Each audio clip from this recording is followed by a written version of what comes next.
Welcome to today's explainer. Okay, let's dive into this. Today, we're exploring a deeply concentrated, honestly, just incredibly profound source text titled The Architecture of Inner Strength. Now, while the source material we're looking at is remarkably brief, it is absolutely packed with immense value. I mean, it really doesn't waste a single syllable. Instead, it gets right to the core of human endurance, providing us with a highly specific blueprint for exactly how we handle life's most difficult moments. The text opens by posing a fundamental, timeless question. What is resilience? I want you to really think about that for a second. We hear this word thrown around constantly, right? In self-help articles, at the workplace, just in everyday conversation. But how often do we actually stop to consider what it's literally made of? Is it just having a tough exterior? Is it simply the ability to ignore pain? Well, the source material doesn't leave us guessing with some vague definition. It actually gives us a direct, structural answer to this whole mystery.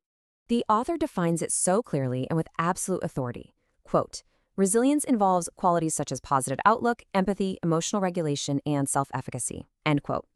Let those four concepts sink in for a moment. I really want you to process that list, because this isn't just a random collection of nice-to-have personality traits. No, think of this as the foundational blueprint we're about to decode. These are the four essential, core materials you need to build a psychological structure that can weather literally any storm. So the crucial point is that resilience isn't just some single magical trait that you're either genetically blessed with or, entirely without. It's an architecture. And because it's an architecture, that means it can be built, it can be maintained, and it can be strengthened by anyone. Let's deconstruct this blueprint and actually examine how human endurance is supported by these four distinct load-bearing pillars. Our very first pillar from the blueprint is a positive outlook. And I want to ask you, how does this specific quality serve as the ground floor for your own ability to bounce back?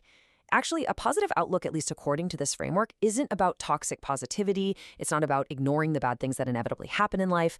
Rather, it's a structural necessity. It's that vital optimism required to even begin the work of rebuilding when things fall apart. Without this ground floor, without that core belief that things can eventually get better, the rest of the structure simply has nothing to stand on. Now, what's really interesting about this slide is our second pillar, empathy. You might look at this and wonder, okay, how does understanding and connecting with other people actually reinforce our own personal structural integrity? It kind of seems counterintuitive at first glance, right?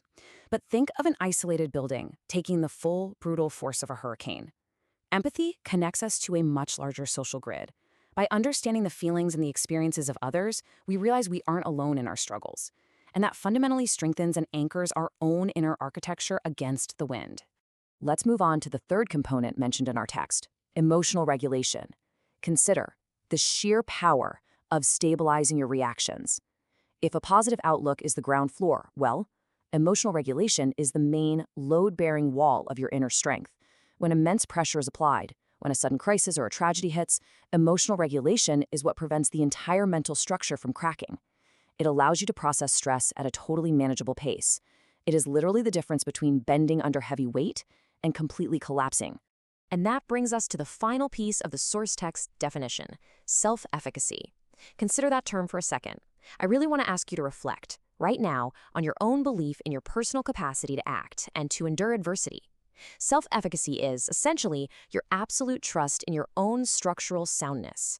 It's that deep-seated knowledge that you have the internal tools, the acquired skills, and the personal agency to fix the cracks in your walls when they inevitably appear. It's knowing you can keep the roof over your head. When we look at this unified blueprint, positive outlook, empathy, emotional regulation, and self-efficacy, we see the complete picture from the text. And this brilliantly illustrates how these individual traits interlock to form the whole architecture of resilience. You see, they don't operate in isolation. Empathy feeds your outlook. Emotional regulation allows for self-efficacy. They support, they reinforce, and they balance one another to create a truly resilient system that is totally capable of withstanding the intense pressures of life. As we bring this explainer to a close, I want to leave you with a final, really vital reflection derived directly from the source material we've just unpacked. Take a look at your own structural foundation right now. Which pillar of your inner strength needs reinforcing today? Is your ground floor of a positive outlook starting to crack a little? Do you need to anchor yourself more with empathy? Or maybe it's time to shore up your emotional regulation or build greater trust in your self-efficacy. Take this blueprint, evaluate your own architecture, and start building. Thank you so much for exploring this with me today.